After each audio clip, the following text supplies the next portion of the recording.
Mother's a janitor here. Probably snuck in while Mama was mopping floors.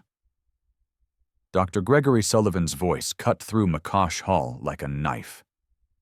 Department chair at Princeton University for 15 years, tenure secured, reputation untouchable. He held Patricia Ingram's note card between two fingers like examining trash, squinted at it with theatrical disgust. 200 years, the greatest minds in mathematics couldn't crack the Goldstein conjecture. But this black girl from the projects thinks we should stop everything and hear her brilliant insights. He paused, let the words hang in the air. 800 people packed into the auditorium, another 50,000 watching the live stream, phones out, recording everything. This is what happens when we lower standards. Sullivan ripped the note card in half, let the pieces flutter to the floor, ground them under his Italian leather shoe, turned his back completely on the 15-year-old girl standing in the back row. Patricia Ingram stood frozen. Sophomore at Newark Central High School, 90-minute bus ride each way, daughter of a cleaning woman who made $43.50 per shift after taxes. Her mother was watching from the side door in her janitorial uniform, tears already streaming down her face. What Sullivan did next would cost him everything he'd spent 25 years building. But what he didn't know was that Patricia Ingram had been waiting her whole life for someone to tell her she wasn't smart enough, and this time, she wasn't going to stay quiet. Comment where you're listening from, subscribe to channel, let me tell you who Patricia Ingram really was. 15 years old, born in University Hospital, Newark on a Tuesday morning in January 2009. Her mother, Diane Ingram, was 19 years old. Single. Scared, but determined. Diane had dreams once, got accepted to Rutgers, full scholarship, wanted to be a teacher, stand in front of classrooms, shape young minds, make a difference. Then her own mother got sick, stage 4 cancer. Medical bills piled up faster than Diane could count. 50,000, 100,000, more. Insurance covered some, not enough, never enough. Someone had to work, someone had to pay. Diane's younger siblings were still in high school. Her father had left years before. It was just her. So Diane deferred her admission, took a job cleaning houses, rich people's houses in Short Hills, West Orange, Montclair, big houses with marble floors and crystal chandeliers. Houses that cost more than Diane would make in 10 lifetimes. She scrubbed toilets, vacuumed carpets, dusted furniture, invisible work done by invisible people. Her mother died 6 months later anyway. By then, Diane had missed her enrollment window, lost the scholarship. The dream of teaching dried up like paint on a forgotten canvas. But here's what nobody knew. Diane Ingram was brilliant, not just smart, brilliant. She'd scored in the 99th percentile on her SATs, had written essays that made her English teachers cry, could solve complex mathematical equations in her head while other students struggled with calculators. None of that mattered when you were 19, and poor and black, and the system needed you to clean instead of think. By age 3, Patricia could read. Not simple picture books. Chapter books. By age 5, she was reading her mother's old college textbooks. Calculus, physics, chemistry. Words she couldn't pronounce, but concepts she somehow understood. Diane would find her daughter at 2 in the morning, flashlight under the covers, reading about quantum mechanics or differential equations. "Baby, you should be sleeping." "I can't, Mama. I need to understand how wave functions collapse." She was 7 years old. Newark Central High School had no advanced mathematics program, no calculus, no statistics, no computer science. The newest textbook was from 2009, the year Patricia was born. Budget cuts.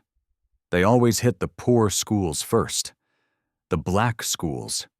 The schools where kids like Patricia were supposed to accept their limitations and be grateful for whatever scraps they received.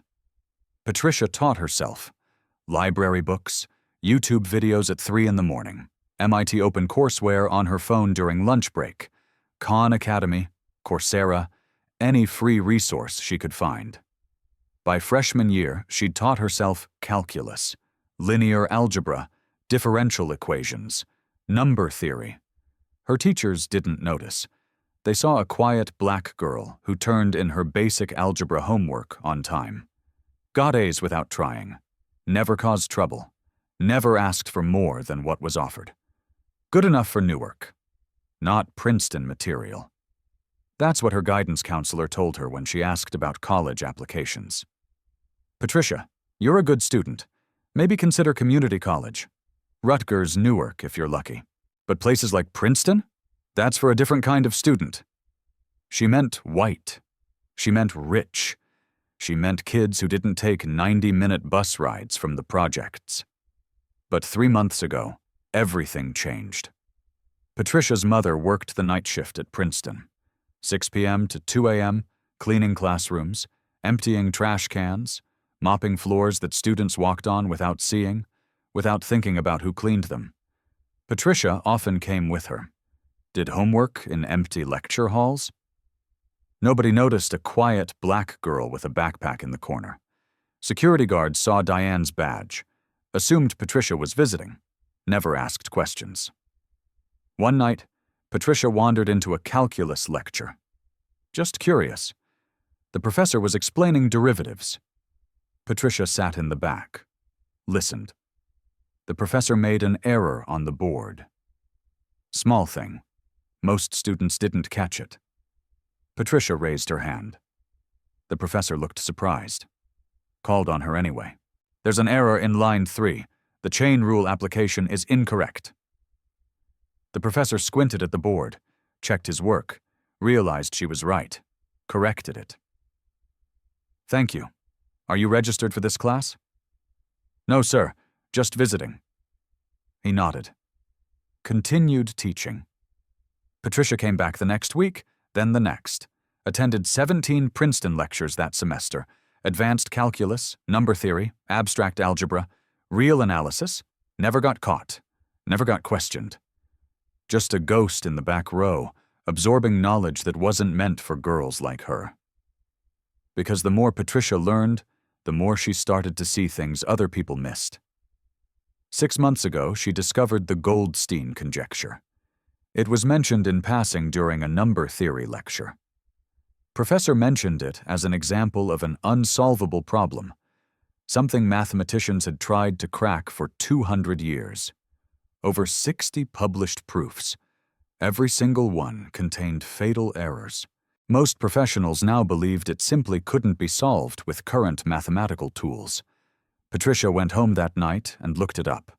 Found the original paper, written in 1823 by German mathematician Friedrich Goldstein.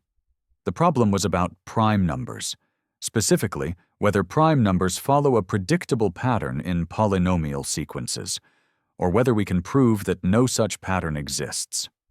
The paper was in German, not fluent, just enough. 6 months of Duolingo, YouTube tutorials, German-English dictionaries, grammar guides. She went to Princeton's rare books room, 3rd floor, shelf M43, used her mother's employee ID to access the archives, found the original manuscript, handwritten, 1823. Delicate pages yellowed with age, and she noticed something nobody else had seen. Page 31. Goldstein had crossed out a paragraph heavily. Black ink. Intentional. Hiding something. Patricia held it to the light. Could barely make out the words underneath. Latin. 1 sentence. Quod probari non potest, demonstrari potest. What cannot be proven can be demonstrated. Her heart stopped. Goldstein knew. 200 years ago, he knew. The proof was impossible with the mathematics of his era, but he was leaving a hint, a breadcrumb, for someone who would come later with better tools. Patricia ran home that night, started working, filled 17 notebooks over 6 months, tested ideas, hit dead ends, started over, tried different approaches. The problem everyone was trying to solve. Find the pattern in prime number distribution. But Goldstein's original question wasn't about finding the pattern. It was about proving whether a pattern was even possible to find with current mathematical methods. Completely different question. Everyone had been answering the wrong question for 200 years. Patricia thought she found a way in, a door nobody else had seen. A framework for proving that the unpredictability of prime gaps wasn't random chaos, but structured complexity beyond current analytical tools. She called it the dual space operator, a mathematical bridge between discrete and continuous analysis at the exact boundary point where both exist simultaneously. Revolutionary. If it worked. But who would believe a 15-year-old black girl from Newark? Who would even listen? Then Patricia saw the poster. Public Math Night at Princeton. Free admission. Open Q&A session. She thought maybe she could ask one question. Get one piece of validation. Just a crumb. She wrote her question on a note card, waited in line with other attendees, submitted it to the moderator. Dr. Gregory Sullivan read it during the Q&A session. Read her name, Patricia Ingram. Looked at her seat. Back row. Looked at her clothes. Target clearance rack. Looked at her face. Black. And decided to make an example. Sullivan held the note card up for everyone to see. This question is about the Goldstein conjecture, from Patricia Ingram. He scanned the room. Found her. Made eye contact. Stand up, Miss Ingram. Patricia stood, legs shaking. You believe the Goldstein conjecture can be solved? Yes, sir. Laughter rippled through the crowd. Not friendly, mocking. Sullivan smiled. Not warm, predatory. Tell me, Miss Ingram, where do you attend school? Newark Central High School, sir. I see. And Newark Central has an advanced mathematics program? No, sir. But you've taken calculus, linear algebra, real analysis? I taught myself, sir. More laughter, louder this time. Sullivan's smile widened. You taught yourself. How admirable. He looked at the audience, playing to them now. Ladies and gentlemen, this is what happens when we tell children that feelings are more important than facts, when we lower standards in the name of inclusion, when we confuse confidence with competence. He turned back to Patricia, voice dripping with condescension. Miss Ingram, the Goldstein conjecture has defeated Gauss, Euler, Riemann, the greatest mathematical minds in history, men who dedicated their entire lives to number theory. And you think you've solved it? I think I found an approach nobody's tried before, sir. An approach?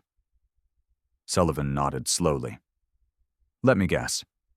You read a Wikipedia article, watched some YouTube videos, and now you think you understand mathematics at a level that eluded doctoral researchers for 2 centuries. Patricia's voice was barely audible. I read the original German manuscript, sir. The room went quiet. Sullivan's smile faltered. Just for a second.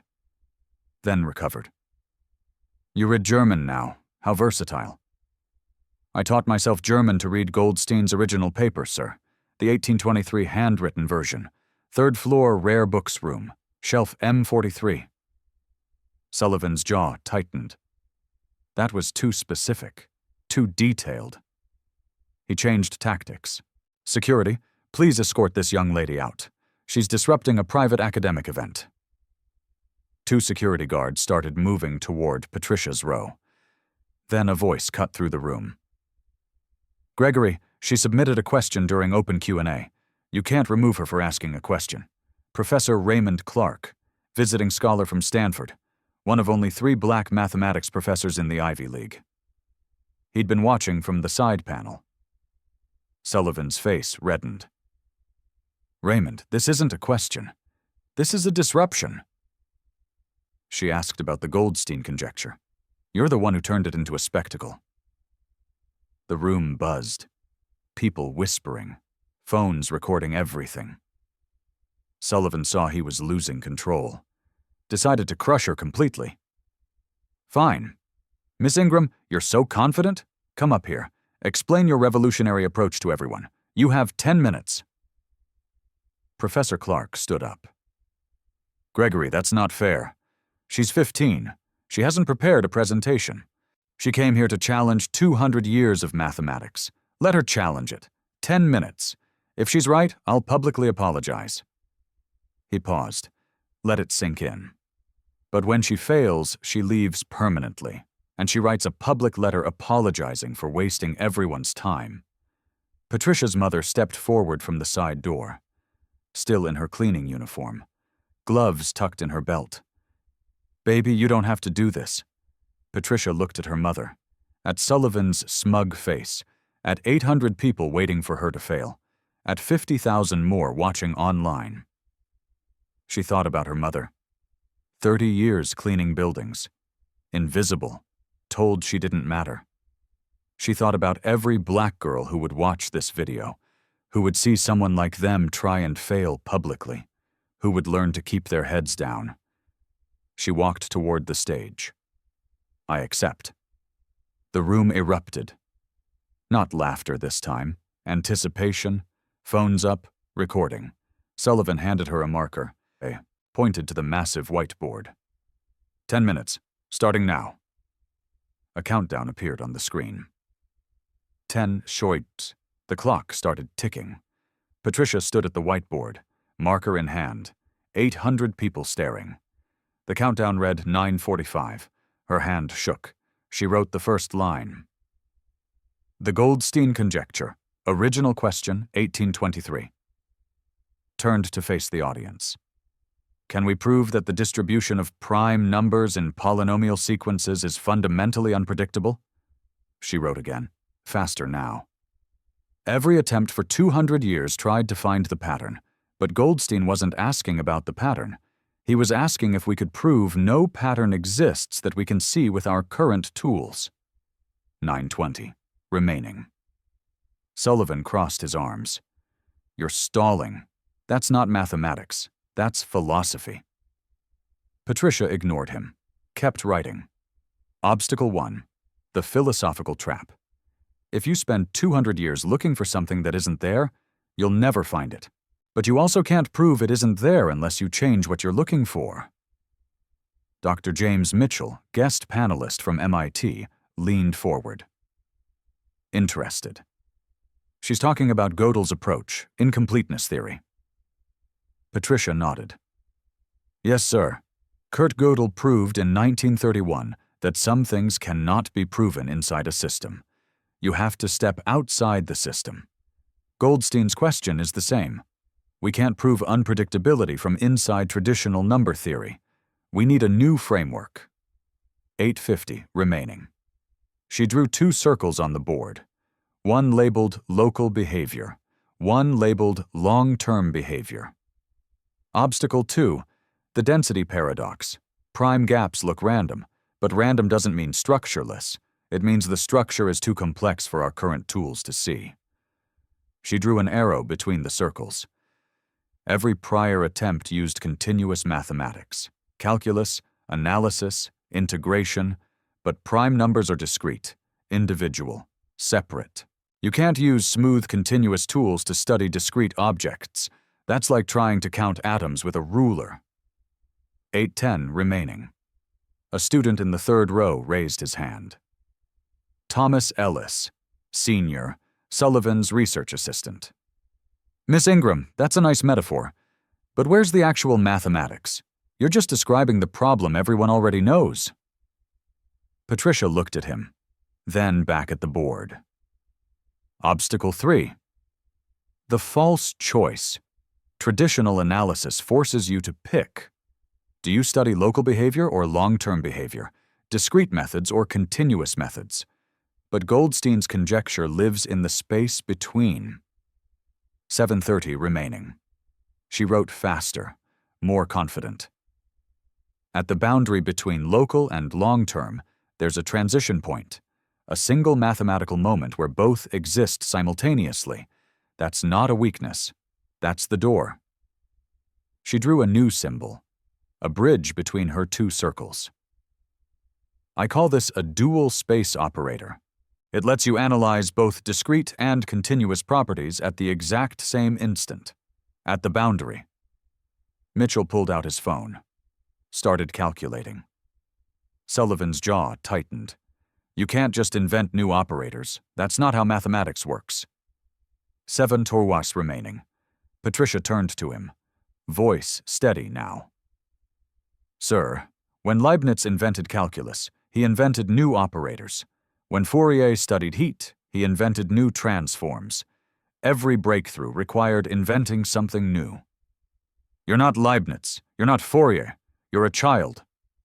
Then challenge my mathematics, sir, not my age. The room reacted. Whispers. Someone clapped once, stopped. 6:40 remaining. Thomas Ellis stood again. Dr. Sullivan, I think I see a problem. Look at her diagram. She's combining asymptotic behavior with local density, but those are fundamentally incompatible. That's a freshman mistake. Several people nodded. Sullivan smiled. Miss Ingram, Mr. Ellis has a point. You've conflated two different mathematical domains.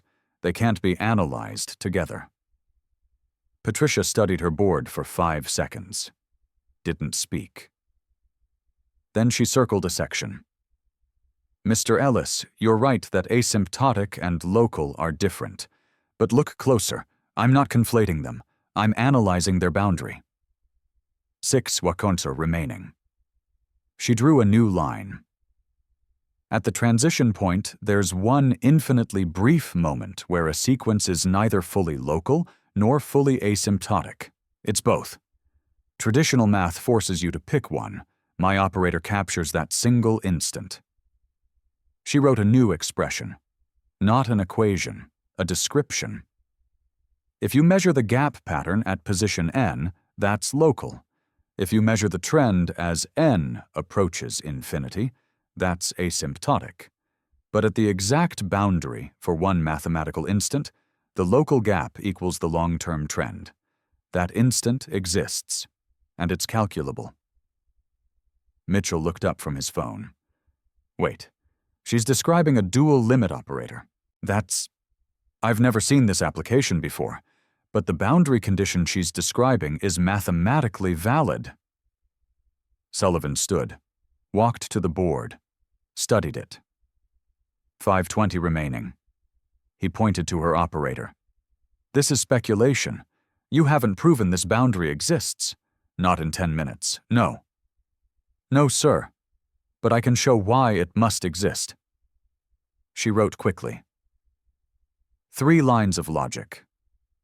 Prime numbers are discrete, sequences are discrete, but distributions are continuous functions. The only way a discrete object can have a continuous distribution is if there's a boundary where discrete becomes continuous. That boundary must exist, and my operator describes it. 5 taform. Remaining. Dr. Sarah Bennett, the third panelist, spoke for the first time. That's actually a compelling argument. She's using proof by necessity. Sullivan's face darkened. A framework is not a proof. She hasn't actually solved anything. 4:40. Remaining. Patricia set down the marker, faced him directly. Sir, you're right. I haven't shown you the complete proof. But I've shown you something nobody has seen in 200 years. A door, a way forward. And if you give me more time, I can walk through it. The countdown hit 4:30. Professor Clark stood from the audience. I move that we allow Miss Ingram to present a complete proof. Not tonight. Give her 1 week. Let her prepare properly, then bring her back. Let the panel evaluate it fully. Sullivan turned to Clark. Voice ice cold. Raymond, you can't be serious. We don't run a charity here. I'm completely serious. She's demonstrated a novel approach. She deserves a fair evaluation. She's demonstrated nothing. She drew some circles and invented a fancy name. Any undergraduate could do that. Mitchell stood. Gregory, I've been doing number theory for 25 years. Her boundary operator concept is sound. At minimum, it's worth investigating. The room buzzed. Students whispering, donors watching, cameras recording everything. Sullivan saw he was cornered. If he refused now, he looked afraid, like he was blocking her because he knew she might be right. He forced a smile. Fine, 1 week. He walked to the microphone, addressed the room like a prosecutor. Miss Ingram, you'll present a complete proof, not a framework, not a philosophy lecture, a full, rigorous, verifiable proof of the Goldstein conjecture. Patricia's heart pounded. Thank you, sir. Don't thank me yet. There are conditions. 1. The proof must be complete, every step shown, every assumption justified, no hand-waving, no appeals to future work. 2. She presents it here in this hall before an expanded panel of 5 judges, 2 from Princeton, 2 external experts, and 1 neutral chair. 3. If even 1 judge finds a logical flaw, the proof is rejected, and Miss Ingram agrees to never again claim she solved it. Clark interrupted. Gregory, that's excessive. Even published proofs get revised. These are the standards we hold for anyone claiming to solve a 200-year-old problem. Or do you think we should lower them just for her? The trap was obvious. Patricia saw it. Clark saw it. But there was no way out. Dean Margaret Foster stepped forward. She'd been watching from the side. Dr. Sullivan, I'll chair the panel, and I'll ensure the evaluation is fair. Sullivan's smile didn't reach his eyes. Of course, Margaret. Completely fair. He turned back to Patricia. So, Miss Ingram, do you accept these terms? 1 week. Complete proof. 5 judges. 1 flaw, and you're done. Patricia looked at her mother. Diane's face was streaked with tears. She was shaking her head slightly. Don't do it, baby. Don't let them hurt you again. Patricia looked at Clark. He nodded once. Encouraging, but honest. This will be brutal. She looked at the countdown clock. Still frozen at 4:30. The moment she stopped explaining and started defending herself. I accept. The room erupted. Half the people thought she was brave. Half thought she was delusional. Everyone thought this would be spectacular to watch. Sullivan extended his hand. Patricia shook it. His grip was crushing. He leaned in. Whispered so only she could hear. You just ended your mother's career too. When you fail, everyone will know the janitor's kid wasted Princeton's time. She'll be gone within a month. Patricia's hand trembled, but she didn't let go, didn't look away. Dean Foster announced the date. Friday, 1 week from tonight, 7 p.m., same location. We'll open it to the public again and live stream it. The moderator dismissed the crowd. Within 20 minutes, the video clips were everywhere. Teen challenges Princeton professor on 200-year math problem. 15-year-old girl versus Ivy League mathematics? Janitor's daughter claims she solved the impossible. By midnight, the main clip had 500,000 views. Comments split 50-50. She's incredibly brave. Fine. She's incredibly stupid. This is what courage looks like. This is what arrogance looks like. I hope she destroys him. I hope he destroys her. People taking sides. Mathematics forums exploding with debate. Is this possible? Can a teenager actually do this? Most professional mathematicians said no. Politely, they admired her courage. But the math doesn't lie. 200 years of failure means something. A few said, maybe. Very quietly. Because if she's right and they dismissed her, they'll look foolish forever. Patricia got home at 11 p.m. Their apartment was 40 minutes by bus from Princeton. 1 bedroom. She slept on the couch. Her mother sat beside her, held her hand. Baby, you don't have to do this. We can move, find another job. You can go to a different school. Patricia shook her head. Mama, if I don't do this, then every girl like me will keep getting treated like I got treated tonight. Someone has to show them we're not stupid. You're 15, Patricia. This isn't your job. Then whose job is it? Diane had no answer. Patricia opened her notebook. 7 days, 168 hours. She had half the proof done. The other half was still missing pieces. She started writing. Somewhere across town, Sullivan sat in his office. Smiling, he'd already chosen his 2 external experts. Both were his former students. Both owed him their careers. The fix was in. Day 1, Monday morning. Patricia didn't go to school. Her mind screamed with equations. Her mother called her in sick, went to work. Patricia had the apartment alone. She spread 17 notebooks across the floor, 6 months of work, every dead end, every breakthrough. The core problem was clear. She needed to prove the boundary exists, the moment where discrete becomes continuous, where local becomes asymptotic. But frameworks don't win. Proof wins. She worked until 3 a.m., slept for 2 hours. Continued. Day 2, Tuesday. Maya Richardson showed up, her best friend, holding food. You look like death. Patricia barely looked up. I'm fine. When did you last eat? Patricia couldn't remember. Maya made her eat, sat across from her. Explain it to me. Maya, you wouldn't understand. Then make me understand. Pretend I'm 5. Patricia sighed, but explaining it simply revealed gaps in her logic, places where she assumed things she hadn't proven. Maya couldn't check the math, but she could ask, how did you get from this step to that step? 3 times Patricia realized she didn't have a good answer. 3 holes. She stayed up until 5 a.m. fixing them. Day 3, Wednesday. Patricia went to Princeton Library, needed the original Goldstein papers, including damaged sections. She used her mother's employee ID for the rare books room. The librarian recognized her from the video. You're that girl. The librarian smiled. 3rd floor, take your time. Patricia photographed every page. Margins, crossed out sections, faded parts. She noticed something. Page 31. Goldstein crossed out a paragraph heavily.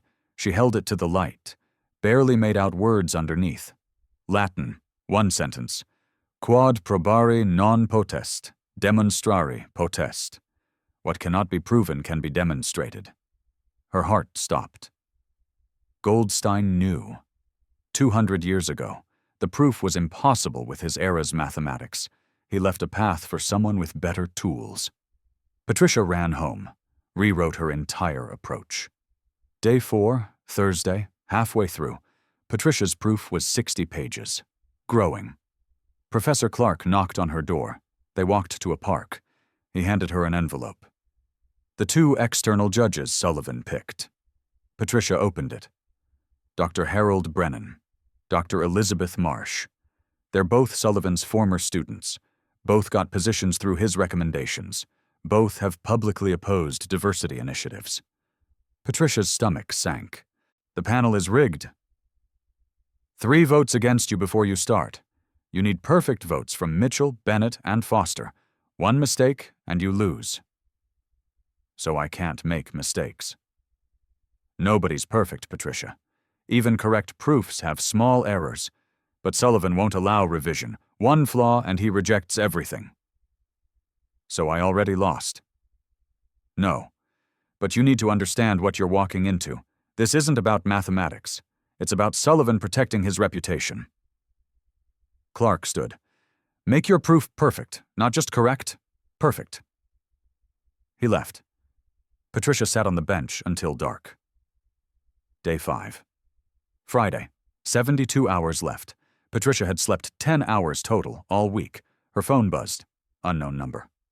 Miss Ingram? Thomas Ellis. Dr. Sullivan wants to help you. He has his personal research notes on Goldstein. 30 years of work. No strings attached.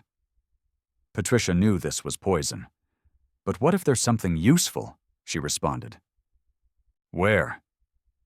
An hour later, Thomas met her, handed her a USB drive. She went home, plugged it in. 200 pages. Dense. Technical. Brilliant. She read for 6 hours. Sullivan's approach was masterful. He got closer than anyone, but he hit the same wall everyone hits. The density paradox. Patricia followed his logic and slowly realized. This is the trap. His notes funnel thinking toward his approach. His approach leads to the standard failure point. If she follows his logic, she'll fail exactly like he did. She deleted the files, started over from her own foundation. Day 6, Saturday. 24 hours left. Patricia's proof was 93 pages. She printed it, read front to back, found 2 weak points, logic sound but not airtight. She rewrote those sections. Tighter, clearer, more verification. The proof grew to 112 pages. Her mother came home, found Patricia surrounded by paper, eyes red, hands shaking. "Baby, you need to sleep." "I can't. It's not done." "If you don't sleep, you can't think tomorrow." Diane sat beside her, took her hand. "When I was your age, I wanted to be a teacher. Got into Rutgers. But my mama got sick. Had to work. Couldn't afford school and medical bills. So I cleaned houses, then offices, then universities." Her voice cracked. "Smart doesn't matter if they decide you don't belong. I learned to be invisible, to accept what they said I was." She squeezed Patricia's hand. "But you didn't learn that. You said no. And baby, even if you're wrong about the math, you're right about that." Patricia cried. First time all week, then slept. 4 hours, deep. Day 7. Sunday. Patricia woke at noon. Proof printed. 112 pages. 3 copies bound. She tried to eat, couldn't keep it down. Maya texted. "You got this," Clark called. "Remember, perfect." 3 p.m. She took the bus. 90 minutes. Read her proof one more time. 5 p.m. arrived. The parking lot was packed. Over 1,000 people trying to get in. Security turning people away. Someone recognized her. "That's her." People stared. Some encouraging, some hostile, all curious. She walked to the side entrance, her mother's employee entrance. Security stopped her. "You can't come through here. I'm presenting tonight. Use the main entrance." Patricia walked around, waited in line. 30 minutes, finally inside. Every seat filled. People standing. Cameras everywhere.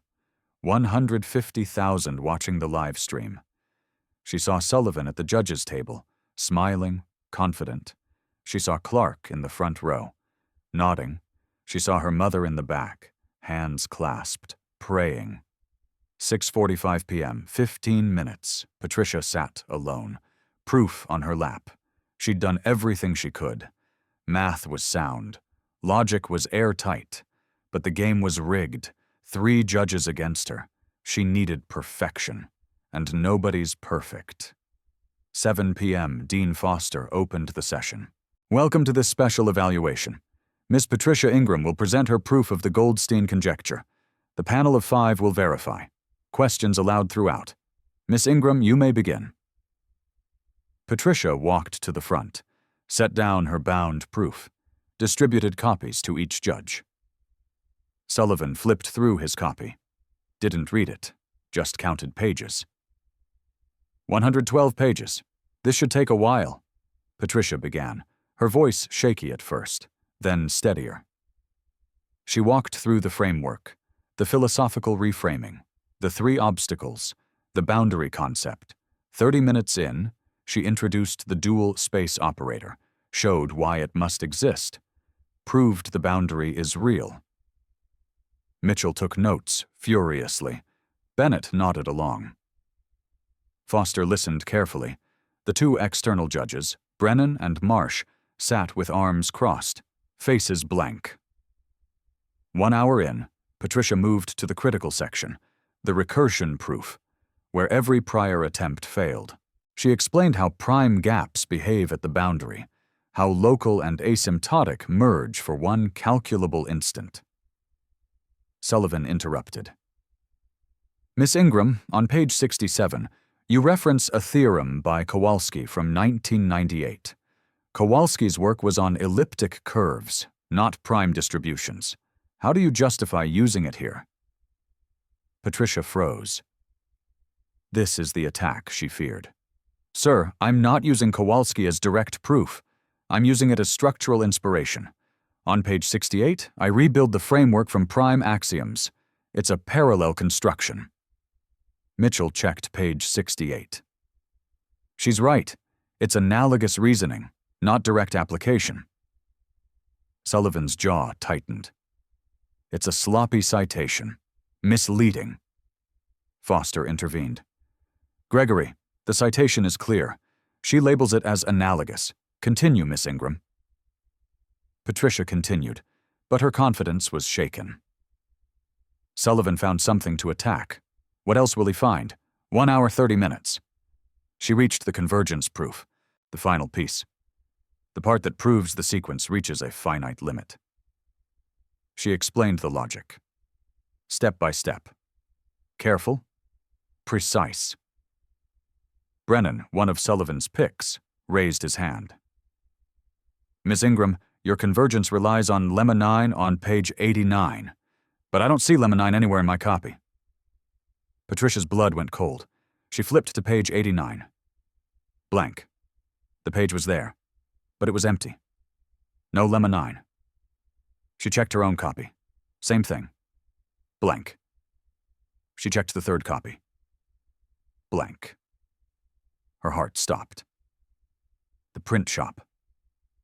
When she printed the final version this morning, the printer jammed at page 89. She reprinted it, but somehow the file got corrupted. Lemma 9 is missing from all 3 copies. Sullivan smiled, leaned back in his chair. Miss Ingram, without lemma 9, your entire convergence proof is unsupported. The logic fails. Do you have lemma 9 or not? Patricia stood frozen. 1,000 people watching. 150,000 online. The proof that took 7 days. That cost her sleep, sanity, everything. Missing its most critical piece because of a printer malfunction. Patricia stared at the blank page 89. Her hands shook. Sullivan's voice cut through. Miss Ingram, do you have lemma 9 or not? I wrote it. I know I wrote it. The printer must have... The printer, of course. How convenient. The room murmured, people whispering, some sympathetic, most skeptical. Thomas Ellis, sitting in the 3rd row, leaned to another student, loud enough to hear. I knew it. She never had a real proof. Just smoke and mirrors. Patricia's vision blurred. 7 days. Everything gone because of a corrupted file. Dean Foster spoke. Miss Ingram, can you reproduce lemma 9 now? Sullivan interrupted. Margaret, we can't allow her to write proofs during evaluation. Either she has it or she doesn't. This is exactly why we have standards. Gregory, a missing page due to technical error is different from not having the work. Is it? Or is this a convenient excuse when she realized her logic doesn't hold? Patricia's voice, barely audible. I can prove it. Give me 20 minutes. I can write it on the board. Sullivan stood, addressed the room like a prosecutor. Ladies and gentlemen, what we're witnessing is the collapse of an unprepared student who overestimated her abilities. This is what happens when we encourage people beyond their competence, when we tell them feelings matter more than facts. He turned to Patricia. You claimed you solved a 200-year-old problem. You demanded we take you seriously. We gave you a week. We assembled a panel. We opened this to the public. And you show up with an incomplete proof, blaming the printer. His voice rose. This is insulting to mathematics, to this institution, to everyone who took you seriously. Patricia's mother stood up in the back. That's enough. She made a mistake. The file got corrupted. Give her a chance to fix it. Sullivan didn't even look at her. Mrs. Ingram, with respect, This is an academic evaluation. We don't give do-overs because someone forgot their homework. Diane's voice shook with rage. You don't respect me. You don't respect my daughter. You decided she was too stupid to matter before she wrote a single equation. I decided she was unprepared, and I was right. The room erupted, people shouting, some defending Patricia, some agreeing with Sullivan. Security moved toward the aisles. Patricia stood frozen, tears streaming down her face. Mitchell stood. Gregory, this is cruel. Give her the 20 minutes. If the lemma is sound, we continue. If not, we reject it. That's fair. Brennan shook his head. Dr. Mitchell, we have standards for a reason. You can't write proofs during evaluation. The work should be complete beforehand. Marsh agreed. If we make exceptions here, we undermine the entire process. Foster looked torn. The panel is split. We need a decision. Sullivan sat down, folded his hands. I vote we end this now. The proof is incomplete. Miss Ingram fails the evaluation, and we move on. Patricia looked at the blank page, at Sullivan's smug face, at the 1,000 people waiting for her to collapse completely. She thought about her mother. 30 years cleaning buildings, invisible, told she didn't matter. She thought about every black girl who would watch this video, who would see someone like them try and fail publicly, who would learn to keep their heads down. She thought about Maya's question. How did you get from this step to that step? And she remembered. Lemma 9 wasn't the original proof. It was the revision, the elegant version. But there was an earlier version, longer, messier. But it worked. She picked up the marker. 20 minutes, I'll reconstruct it. Sullivan laughed. You can't reconstruct a lemma you never had. Patricia turned to him, voice steady now. Clear. Sir, I don't need 20 minutes, I need 10. She started writing. The room went silent. 10 minutes, 9:59, 9:58. Patricia wrote fast. Her hand didn't shake anymore. She wrote the lemma statement first. Lemma 9, a bounded recursive prime sequence with specific gap constraints converges to a finite limit. 9 minutes 30 seconds. She wrote the proof structure. Proof by contradiction. Assume divergence. Show it violates the boundary condition. Therefore, convergence. Sullivan crossed his arms, watched, waiting for her to fail. 9 minutes. Patricia wrote the first step. Assume the sequence diverges. Then for any large value m, there exists a position n where the gap exceeds m. 8 minutes 40 seconds. She wrote faster. But the boundary condition states that at the transition point, local gap equals asymptotic trend. If local exceeds m, then asymptotic must also exceed m. Thomas Ellis whispered to another student. She's just making this up as she goes. 8 minutes. Patricia didn't hear him, didn't hear anything, just the marker on the board, just the logic unfolding. But the asymptotic trend is the average over all gaps. If one gap is arbitrarily large, the average becomes arbitrarily large. This means the sequence is unbounded. 7 minutes 30 seconds. She circled a section. Contradiction. We defined the sequence as bounded. Therefore, our assumption of divergence is false. The sequence must converge. 7 minutes. She stepped back, stared at what she wrote. Something's wrong. The logic works, but it's not airtight. There's a gap. Mitchell sees it too, leans forward. Miss Ingram, what if the large gap is balanced by many small gaps? The average could still be bounded. Patricia's heart sinks. He's right. Her proof has a hole. 6 minutes 40 seconds. 40. Sullivan smiles. And there it is. The logic fails. Miss Ingram, you've wasted enough of our time. Patricia stares at the board. Think. Think. Then she remembers, not her proof. Goldstein's hint. Quod probare non potest, demonstrari potest. What cannot be proven can be demonstrated. She erases part of her work. Starts over. Wait. Different approach. 6 minutes. She writes new lines. Consider not individual gaps, but gap distribution density. Define density function D at position N. 5 minutes, 30 seconds. If sequence diverges, density becomes arbitrarily sparse. Gaps spread further apart, but the boundary condition requires density to stabilize at the transition point. 5 minutes. Mitchell nods slowly. She's switching from individual analysis to density analysis. That's stronger. Patricia keeps writing. Sparse density contradicts stable density. Therefore, divergence contradicts boundary existence. Since the boundary exists, the sequence must converge. 4 minutes, 20 seconds. Brennan interrupts. How do you know the boundary exists? You assumed it earlier but never proved it. Patricia doesn't stop writing.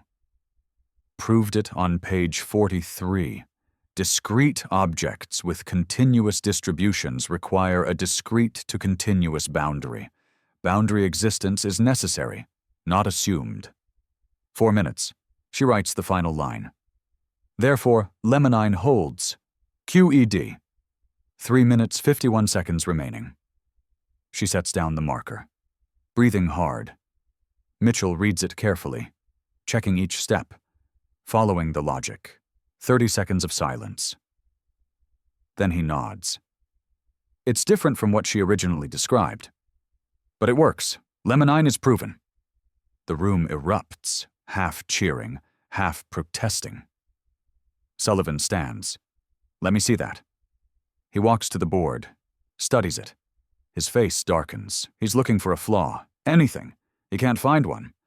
He turns to Patricia, voice cold. Voice. This is a different proof than what you claimed to have. You changed your approach mid-evaluation. Yes, sir. The original was more elegant. This one is more direct, but both are valid. Or you never had the original and improvised this when cornered. Patricia meets his eyes. Sir, does the logic hold or not? Sullivan doesn't answer, returns to his seat. Dean Foster speaks. The panel will deliberate. 30-minute recess. The judges left the room. Patricia collapsed into a chair. Her mother rushed to her, held her. Baby, you did it. You actually did it. Patricia shook her head. 3 judges already decided before I started. Mitchell and Bennett might vote yes. Foster is neutral. But Brennan, Marsh, and Sullivan will say no. I lose 3-2. 30 minutes felt like hours. Finally, the judges returned. Foster stood. The panel has reviewed Miss Ingram's proof. We have reached a preliminary conclusion. However, there is significant disagreement. Sullivan stood before she could continue. I'll be direct. Miss Ingram's work is interesting, perhaps even novel, but the Goldstein conjecture is too important to validate based on one presentation by an unproven student. I move to require external verification before accepting this as a solution. That process could take months. Until then, the conjecture remains unsolved. Clark stood from the audience. Gregory, you're changing the rules. You said if the logic holds, she succeeds. The logic holds. The logic is untested, unreviewed. One presentation is not sufficient for a 200-year-old problem. Mitchell interrupted. Actually, Gregory, I took the liberty during deliberation of sending Patricia's proof to 3 colleagues, Dr. Carter at MIT, Dr. Patel at Cambridge, Dr. Muller in Berlin, all specialists in number theory. He pulled out his phone, projected the emails on screen. First email. Dr. Carter. This is extraordinary. The boundary operator is genuine innovation. Preliminary review shows no logical errors. Second email. Dr. Patel. If this holds under full scrutiny, this is Fields medal level work. The approach is unconventional but sound. Third email. Dr. Muller. I have verified the first 70 pages. No errors found. The reasoning is novel but rigorous. Who is this student? The room exploded. Students on their feet, cheering, shouting, phones recording everything. Sullivan's face went white. Those are preliminary, not full reviews. Patricia stood, walked to the front, faced Sullivan directly. Dr. Sullivan, I have a question for you, a direct question, and I'd like an honest answer in front of everyone here. She paused. Have you read my entire proof? All 112 pages? Sullivan opened his mouth, closed it. I read the critical sections. That's not what I asked. Have you read all 112 pages? Yes or no? Silence.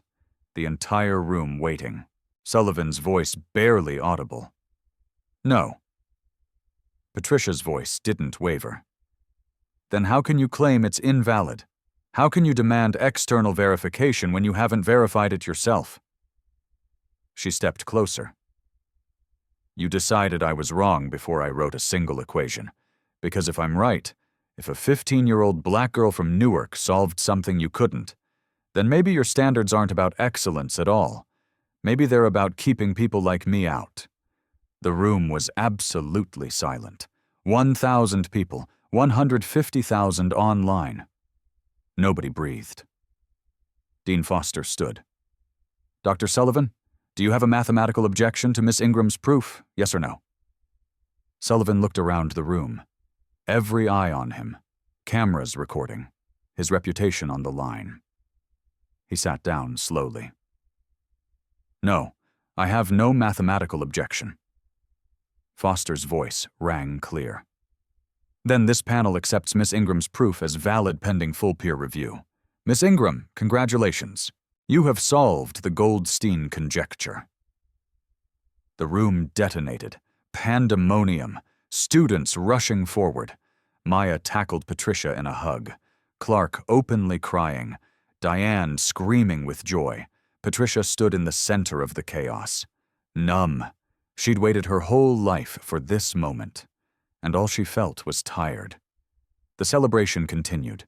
Students mobbing Patricia. Reporters pushing forward. Camera flashes everywhere. Then Sullivan stood. Walked toward the exit. No words. Just left. 10 minutes later, Dean Foster received an email on her phone. She read it. Her face went pale. She approached Patricia, still surrounded by congratulations. Miss Ingram, I need to speak with you privately. They moved to a side room. Clark, Diane, and Maya followed. Foster showed her phone. I just received a formal letter from Dr. Sullivan. He's resigned, effective immediately, from the panel, from the department chair, from Princeton. Patricia's stomach dropped. What? I didn't want that. I just wanted... There's more. Foster pulled up another document. Read aloud. To the Princeton University Ethics Board and Dean Margaret Foster. I am writing to formally acknowledge that I allowed personal bias to compromise my professional judgment in the evaluation of Miss Patricia Ingram. My conduct was unacceptable. I request my name be removed from all future symposium materials and that Miss Ingram receive a written apology from the department. She scrolled down. Showed Patricia a second letter addressed to her. Miss Ingram, I have spent my career believing that mathematical truth is the only truth that matters. Today, you proved a theorem I could not. More importantly, you proved that my belief in meritocracy was a shield for prejudice. I failed you as a scholar and as a human being.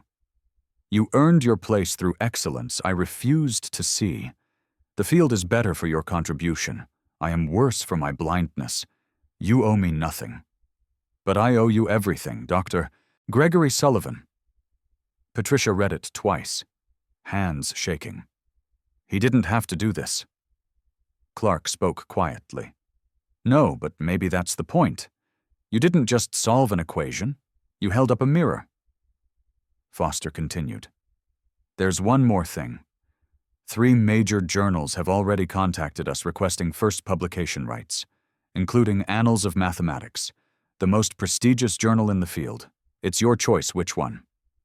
Patricia looked at her mother, at Maya, at Clark. She thought about Sullivan's letter, about his resignation, about the cost of being right. I solved a problem that took 200 years, but the real problem, the one Sullivan couldn't solve, was admitting he was wrong. Maybe that's the harder proof. 3 months later, Patricia's proof was published in Annals of Mathematics, cover story. The Goldstein conjecture solved. CNN, BBC, NPR, Al Jazeera. 15-year-old genius solves 200-year math problem. Princeton offered her early admission. Full scholarship. $50,000 per year stipend. Youngest student in program history. MIT called. Stanford called. Cambridge called. Oxford called. All wanted her. Diane Ingram quit her cleaning job. Princeton hired her as community outreach coordinator. $45,000 per year. Benefits. Respect. Sullivan was gone. Nobody knew where. Some said he was teaching at a small college in Vermont. Others said he left academia entirely. But his letter remained. Posted online.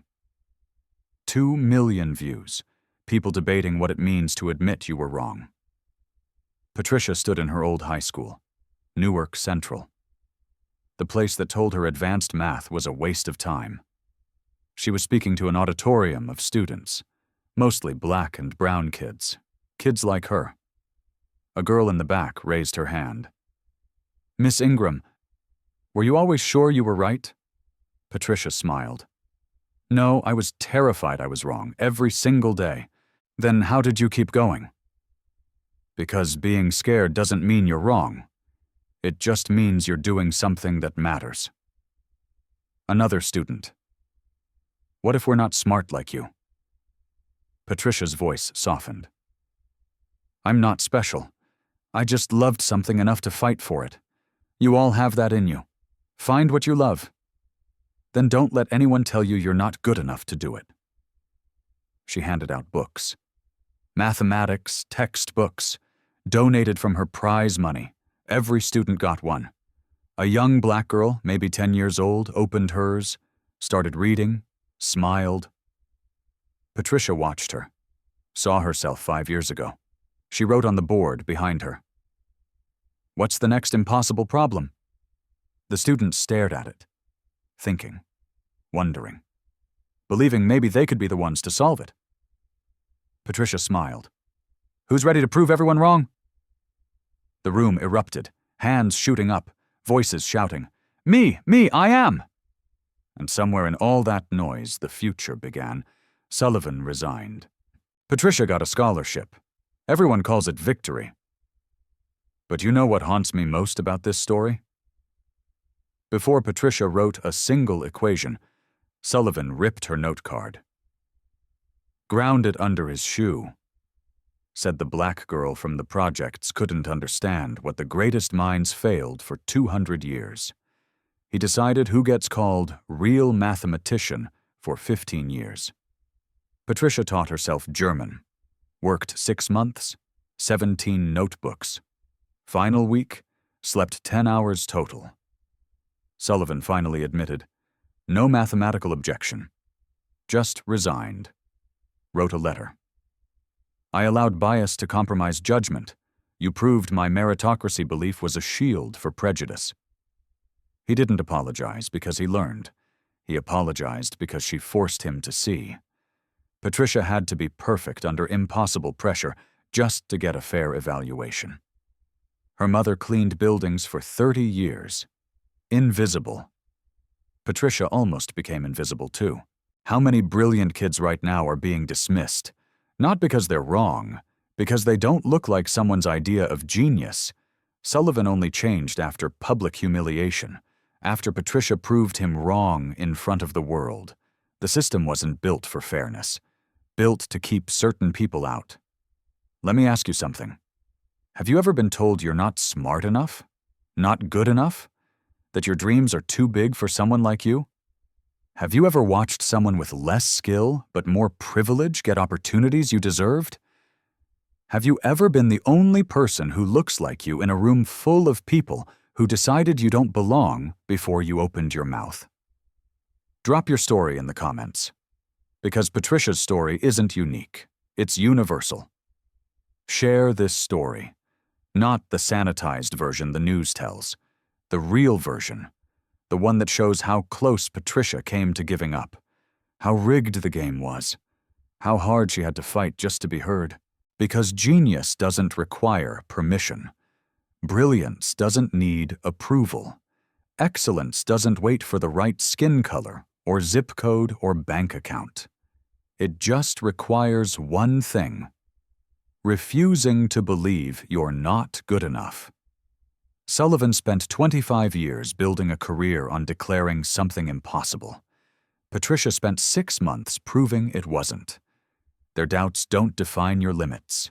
Your courage does.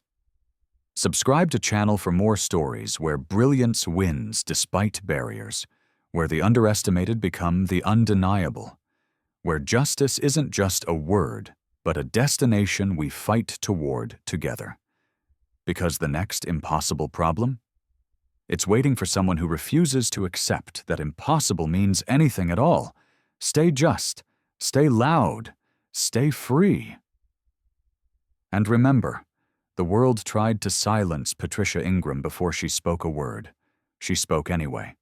What will you refuse to stay silent about? The answer to that question might change everything.